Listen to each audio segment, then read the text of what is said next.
Ils sont presque tous présents ce vendredi matin au Palais du Peuple à la faveur de la tenue du premier Conseil des ministres après le réaménagement de l'équipe gouvernementale. Ces membres du gouvernement arrivent les uns après les autres et se dirigent vers la salle de réunion où une ambiance bon enfant a prévalu. Les ministres nouvellement nommés, notamment Christian Yoka aux finances et Rigobert Mabundu à la recherche scientifique, prennent part à ce conseil des ministres qui examine plusieurs affaires sous l'autorité du président de la République, Denis Sassou Nguesso.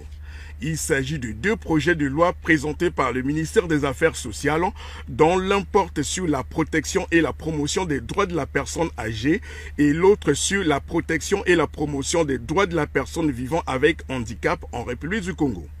Au titre du ministère de l'économie fluviale, l'attention des membres du gouvernement est focalisée sur le projet de décret portant approbation des statuts du port autonome de Brazzaville et port secondaire, mais aussi sur celui portant approbation des statuts du port autonome d'Oyo.